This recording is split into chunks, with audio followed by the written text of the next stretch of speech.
Physics इस law से आपका बहुत बहुत स्वागत है। आज हम न्यूक्लियर फिजिक्स का आगे बढ़ाने वाले हैं पार्ट। उसमें हम आज न्यूक्लियर फिजन हमने स्टार्ट किया था, तो न्यूक्लियर फिजन में हम आगे बढ़ने वाले हैं आज। उसमें हम आज थर्मो न्यूक्लियर रिएक्शन पढ़ रहे हैं, ठीक है। तो हमारा आज पार्ट नंबर 10 है न्यूक्लियर फिशन एंड फ्यूज़न। अगर इसके आगे वाले पार्ट आप लोगों ने नहीं देखे हैं तो प्लीज़ आप लोग जाके देख लीजिए।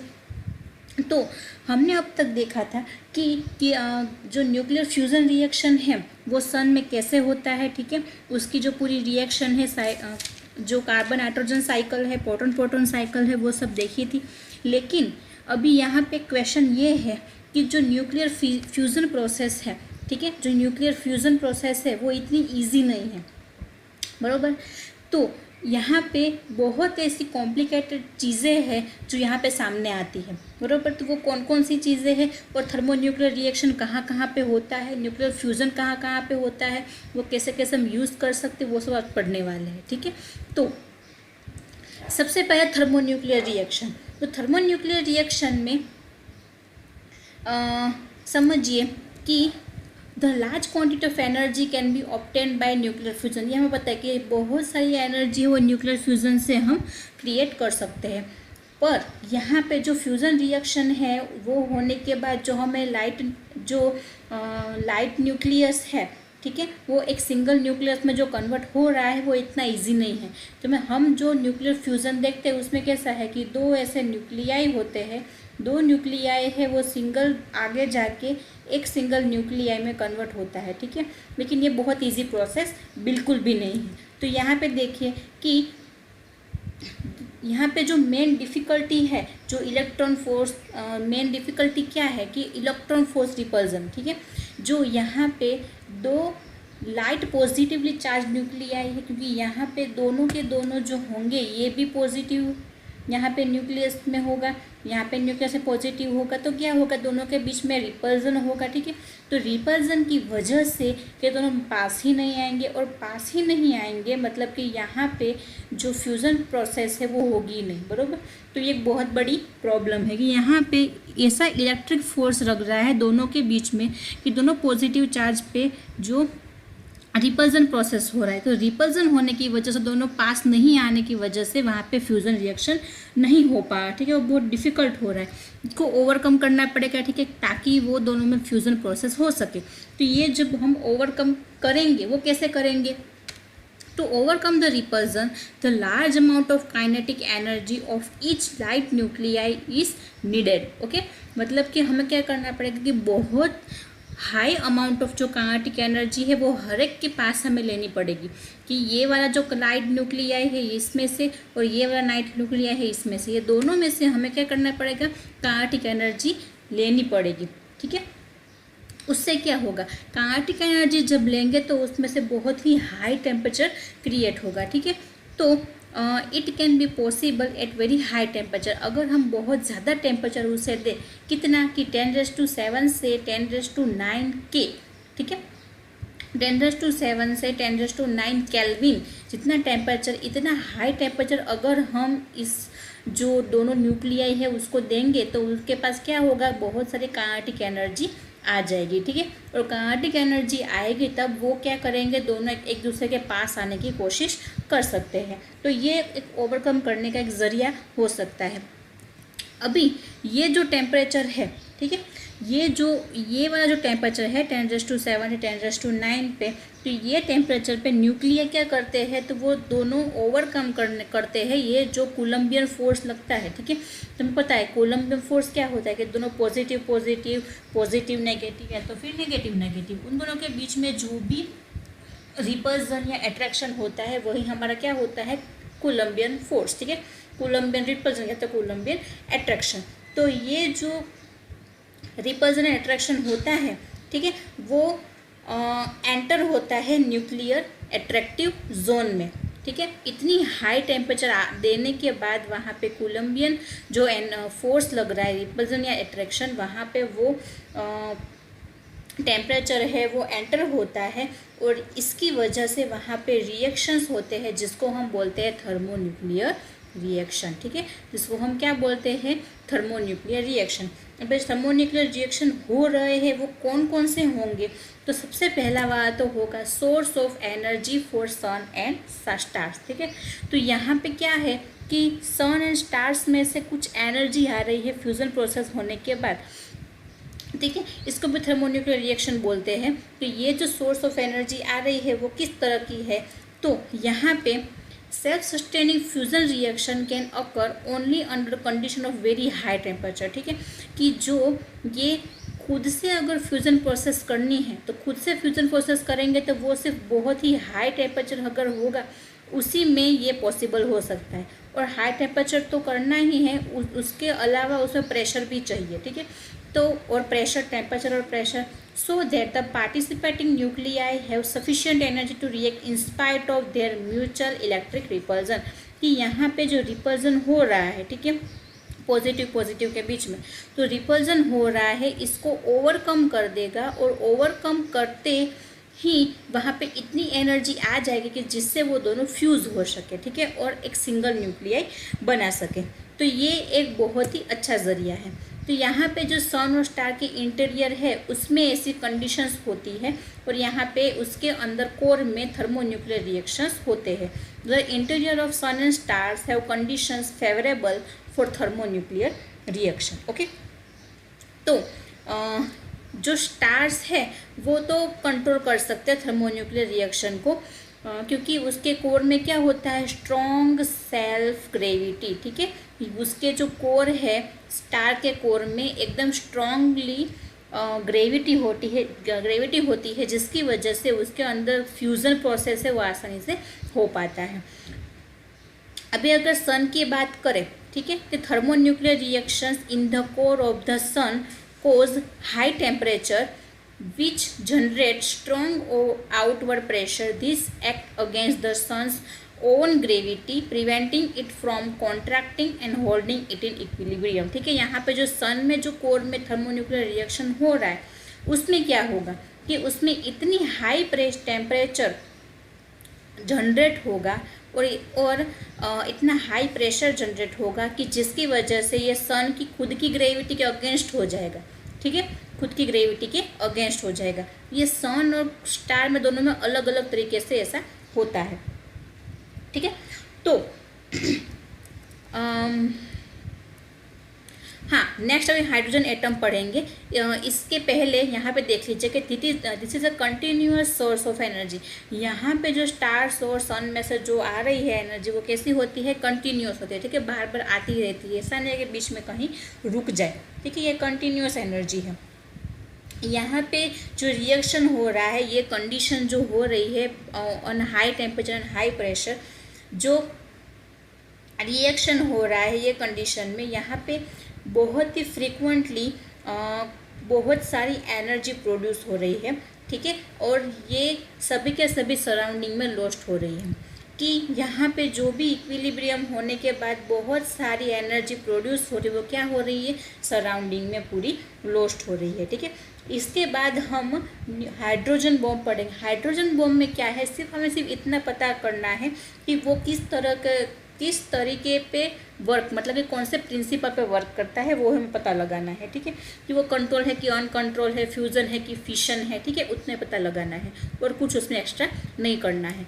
हाइड्रोजन एटम में समझिए कि हाइड्रोजन बॉम्ब, ठीक है, एटम नहीं बॉम्ब, तो हाइड्रोजन बॉम्ब है उसमें क्या है कि ये कौन से वर्क पे प्रिंसिपल पर वर्क करता है, न्यूक्लियर फ्यूज़न पे, ठीक है। तो यहाँ पे सिर्फ वो हाइड्रोजन बॉम्ब है वो सिर्फ फ्यूज़न प्रोसेस करेगा, इसमें फिशन नहीं होता है, सिर्फ फ्यूज़न होता है। तो आपको पता है बॉम्ब है वो क्या है, एक तरह का अनकंट्रोल रिएक्शन है, ठीक है, प्रोसेस वो अनकंट्रोल है।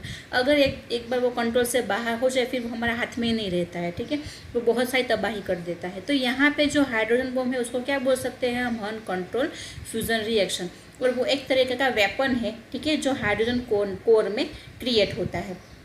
अभी यहाँ पे फ्यूज़न प्रोसेस में पता है वो क्या क्या है, एक तरीके का हाई टेम्परेचर उसमें चाहिए होता है, ठीक है।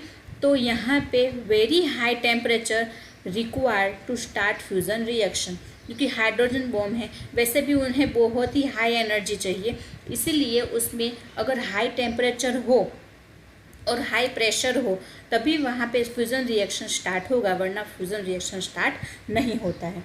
ठीक है, उसके बाद यहाँ पे क्या होगा कि जो हाइड्रोजन न्यूक्लियाई है, 2 हाइड्रोजन न्यूक्लियाई होंगे। ठीक है, ये एक हाइड्रोजन न्यूक्लियाई, ये दूसरा हाइड्रोजन न्यूक्लियाई, दोनों क्या होंगे, दोनों सम, मतलब कि दोनों क्या फ्यूज़ हो जाएगा, एक दूसरे में अंदर समा जाएंगे, दोनों टुगेदर हो जाएंगे, एक साथ आ जाएंगे और क्या करेंगे, हीलियम बना देंगे। ठीक है, यहाँ पे ये जो है वो क्या है, हाइड्रोजन एटम है। ठीक है, ये क्या है, ये भी हाइड्रोजन एटम है।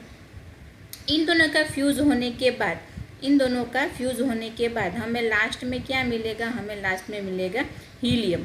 ठीक है, तो ये एक हाइड्रोजन बॉम्ब जब बनता है, ये कैसे इसमें प्रोसेस होती है कि सिर्फ 2 हाइड्रोजन न्यूक्लियाई है, उसमें से हीलियम बनता है। ठीक है, ये उसमें इस तरीके से होता है और बहुत सारी एनर्जी है वो रिलीज़ होती है, और वही एनर्जी है वो जो एटम बॉम्ब के जो रेडिएशंस है उसमें हम ऐसा बोल सकते हैं कि जो एटम बॉम्ब्स के जो रेडिएशन आते हैं, ठीक है, वो यही वाली एनर्जी है। The hydrogen bomb, a very high temperature, is obtained by the detonation of an atom bomb, fission bomb. ठीक है, इसको फिशन बॉम्ब भी बोलते हैं, इसमें बहुत हाई टेम्परेचर चाहिए होता है। The energy per unit mass obtain from a hydrogen bomb is greater than from a atom bomb. तो जो एटम बॉम्ब है, ठीक है, वो एटम बॉम्ब जो है उससे भी ज़्यादा इसमें एनर्जी प्रोड्यूस होती है। ठीक है, मतलब कि ये बहुत ही खतरनाक है, और मतलब कि एटम बॉम्ब से भी ज़्यादा खतरनाक है। ठीक है, इससे बहुत सारी एनर्जी पर यूनिट मास है वो प्रोड्यूस होती है। ठीक है, इसके बाद का जो टॉपिक है वो कौन सा है, इसके बाद है कंट्रोल्ड थर्मोन्यूक्लियर रिएक्शन। अब तक हमने देखा हाइड्रोजन बॉम्ब में क्या था, अनकंट्रोल था, मतलब कि वहाँ पे हम ऐसा सिंपली कंट्रोल नहीं कर सकते थे। लेकिन अभी नेक्स्ट वाली प्रोसेस है वो कौन सी है, रिएक्शन, तो कंट्रोल्ड है, थर्मोन्यूक्लियर रिएक्शन। ठीक है, अभी थर्मोन्यूक्लियर रिएक्शन है ये कंट्रोल हो सकती है। मैंने आपको पहले भी वीडियो बनाया था, उसमें मैंने आपको समझाया था कि जो चेन रिएक्शन है वो हम कंट्रोल कर सकते हैं। ठीक है, अगर यूरेनियम 235 से अगर ना हम टकराए, उसमें ना बॉम्बार्ड करके हम यूरेनियम 238 से बॉम्बार्ड करें, तो क्या होगा, वहीं पे वो जो चेन रिएक्शन है वो स्टॉप हो जाएगी। ठीक है, आगे नहीं बढ़ेगी। तो उसको हम कंट्रोल बोल सकते हैं कि हम इसके कंट्रोल कर सकते हैं कि जो एनर्जी रिलीज हो रही है can be used for constructive purposes. ठीक है, कि हमें जितना पर्पस के लिए चाहिए, जितना अमाउंट चाहिए कंस्ट्रक्टिव के लिए, कंस्ट्रक्ट करने के लिए, उतनी ही एनर्जी हम उसमें प्रोड्यूस करें। तो इसको क्या बोलेंगे हम, कंट्रोल रिएक्शन, कि आगे जाके हम उसको यूज़ कर सकते हैं। ओके, तो यहाँ पे समझिए कि अगर जो थर्मोन्यूक्लियर रिएक्शन है वो अगर कंट्रोल होगी तो बहुत सारी एनर्जी रिलीज होगी और कंस्ट्रक्शन पर्पज़ के लिए यूज़ होगी। द ग्रेटेस्ट डिफ़िकल्टी, ये जो हम कर रहे हैं, सब कंस्ट्रक्शन प्रोसेस कर रहे हैं, इसमें बहुत एक बड़ी डिफ़िकल्टी है कि क्या हो रहा है कि जो थर्मोन्यूक्लियर एनर्जी जो प्रोड्यूस हो रहा है अर्थ पे, ठीक है, वो बहुत ही हाई टेम्परेचर वाला है। और कितना हाई टेम्परेचर है, तो 10⁸ केल्विन, और उससे और उतना ही हाई प्रेशर है। ठीक है, तो यहाँ पे एक बड़ी डिफ़िकल्टी ये है कि उसको थर्मोन्यूक्लियर एनर्जी अगर इतनी प्रोड्यूस करनी है, कंट्रोल उसको बनाना है, लेकिन इसमें क्या एक हो रहा है कि इसमें हाई टेम्परेचर 10⁸ केल्विन और हाई प्रेशर क्रिएट हो रहा है। ठीक है, तो ये जो हाई टेम्परेचर और हाई प्रेशर हो रहा है, जो उसमें से फुल्ली आयोनाइज्ड गैस बनता है, और जिसको हम क्या बोलते हैं, प्लाज्मा बोलते हैं। प्लाज्मा सिंपली ये है कि हम जो बोलते हैं कि सॉलिड, लिक्विड और गैस। ठीक है, हमारा जो 3 स्टेट है, सॉलिड, लिक्विड और गैस, तो सॉलिड, लिक्विड और गैस है। उसके अलावा अगर हम 4th स्टेट बोले, हमें तो ये 3 स्टेट पता है।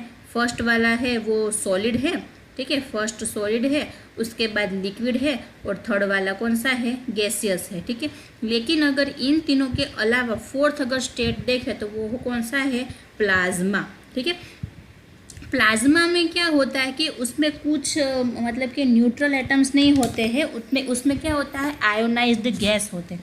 आयोनाइज्ड का मीनिंग ये है कि पॉजिटिव और नेगेटिव। ठीक है, तो वैसे आयन के फॉर्म में वो रहता है, तो उसको ही बोलते हैं हम प्लाज्मा। ठीक है। ये तो फर्स्ट डिफ़िकल्टी हो गई, जो उसमें टेम्परेचर और प्रेशर हमें हाई चाहिए होता है, ठीक है, उसमें बहुत ही हाई होता है। सेकेंड डिफ़िकल्टी ये है कि plasma can not be contain with in ordinary walls since every material will melt at such high temperature. एक तो हमें इसमें हाई टेम्परेचर और हाई प्रेशर चाहिए, ठीक है, प्लाज्मा फॉर्म करने के लिए।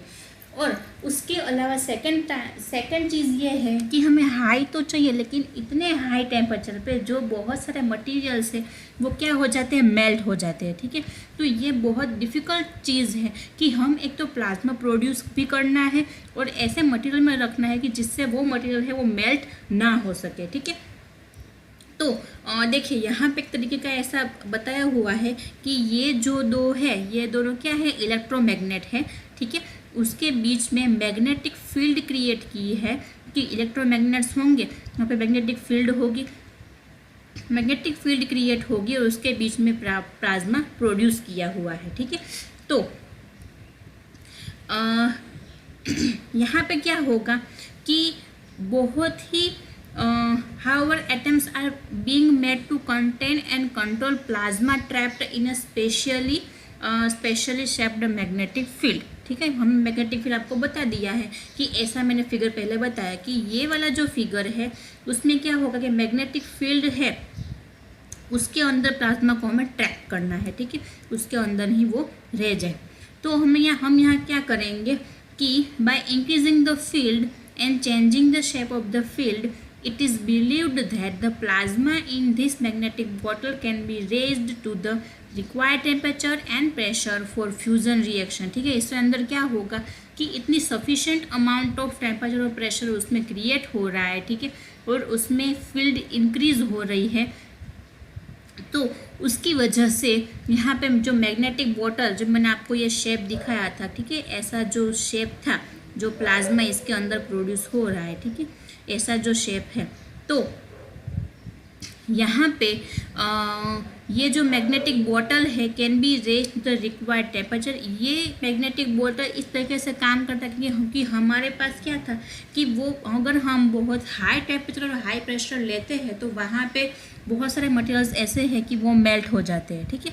तो यहाँ पे हम मैग्नेटिक बॉटल ले रहे हैं, मतलब कि आसपास इलेक्ट्रोमैग्नेट्स रख रहे हैं, जिसकी वजह से अगर हाई टेम्परेचर भी हो फिर भी वो मेल्ट ना हो पाए, ठीक है, और अंदर आसानी से हम उसको कन्फाइन कर सके। कन्फाइन मतलब कि उसको अंदर ट्रैप कर सके, ठीक है। अभी जो न्यूक्लियर फ्यूज़न है एनर्जी सोर्स, वो क्या है, एक बून है, एक वरदान है ह्यूमैनिटी के लिए। क्योंकि कौन कौन से चीज़ें हैं कि जिससे हम ऐसा बोल सकते हैं कि वो हमारे लिए वरदान है।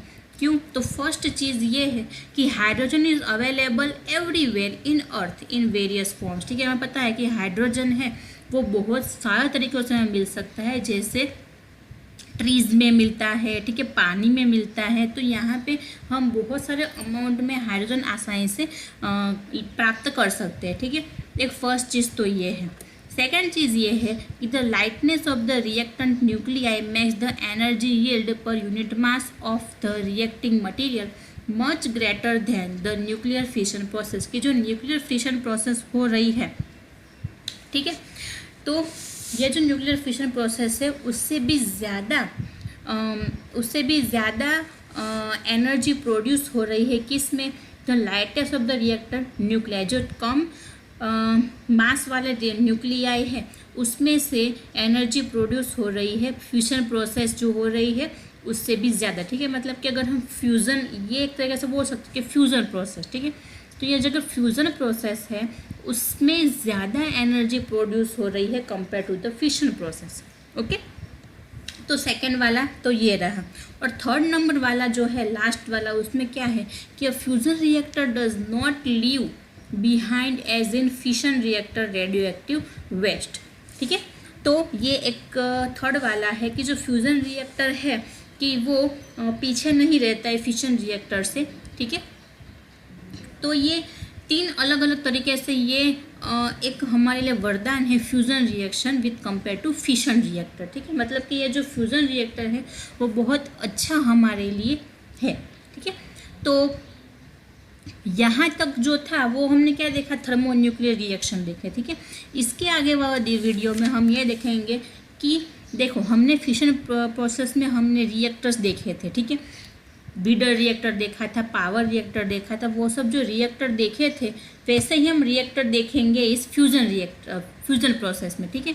तो अगर आप लोग को ये वीडियो अच्छी लगी हो तो प्लीज़ लाइक कीजिए, सब्सक्राइब कीजिए और शेयर कीजिए, और वीडियो को अंत तक देखने के लिए बहुत बहुत धन्यवाद।